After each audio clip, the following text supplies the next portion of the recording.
Yo, what's good? It's your boy Sleepy, the registered FGC yapper, and we gotta talk about MAI again. I did talk about MAI in my video, and that was a while back. Like, I made that video during the first 2 weeks of her release. It was the calm before the storm, right? I was right about a few things. I was wrong about a lot, not gonna lie. After basically the honeymoon phase of like a DLC character where, you would expect a character to drop off. Especially the way that people were talking about the character. Man, this character is nothing too crazy. She's not that good. And brother, we could not be any more wrong. She's everywhere. She is literally everywhere. It's crazy how MAIs are basically replacing the foot traffic of like Akuma players in ranked.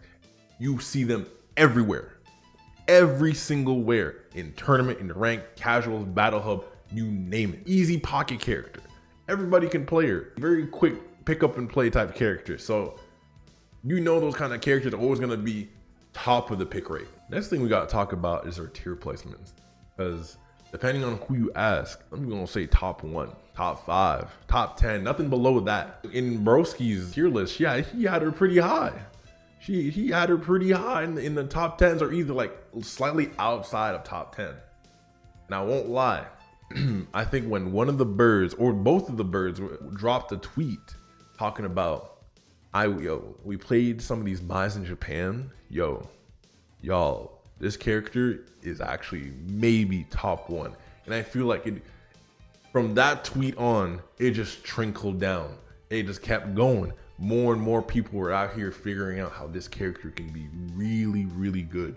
And now everyone is tired and they hate MAI. Like, they despise her. Anybody that runs into a MAI, 9 times out of 10, they're crashing out. They are not happy to see that character.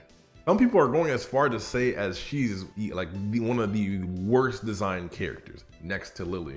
Why? The whole reason why people say Lily is a bad character is that Lily doesn't have anything defining because her crouching heavy punch does literally everything for her. Now, if we just take this over to MAI, it seems like OD Fan does a whole lot. It is a good pressure tool. It's good to use in neutral. It's good to lock down your opponent. It's good to zone with. It's good to counter poke with. Like, the options are endless and it does so much. It does it in such an effective way with almost little counterplay where like you need to perfect parry it to even interact in the mix-up. Not even full stop it, but to interact in the mix-up, because it's either she can do OD Fan and dash up, drive rush, jump, or just do nothing. So if you flail and do something like a big play or like DP, you're gonna get punished. I mean, this character is easy, has throw loops.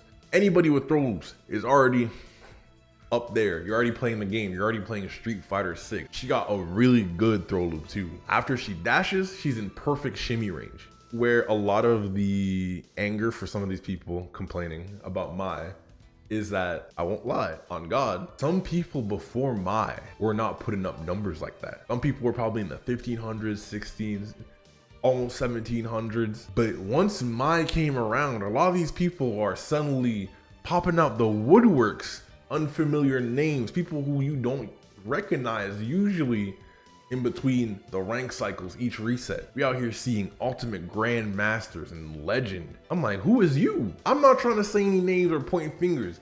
I want to be carried. Game is game.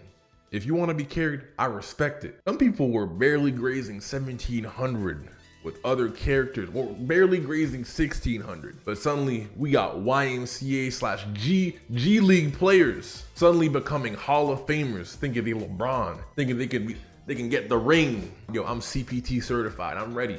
I'm sure you are. OD Fan coming for that mill, bro. And I think the worst part is the worst case scenario, because we haven't seen a patch. I just want to see one MAI. Evo Japan, a MAI's finna win. But me personally, I think she's top 10. Top 11 as like strength wise. She definitely has some counterplay, but I don't know if she's top 1.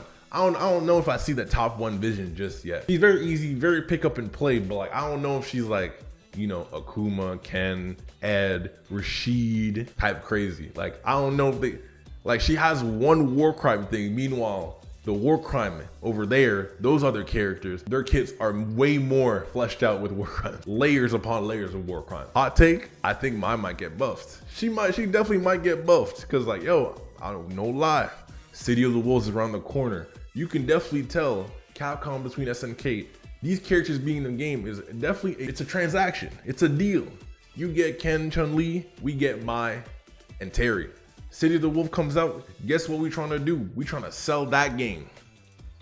We gonna buff Terry, we gonna buff Mai.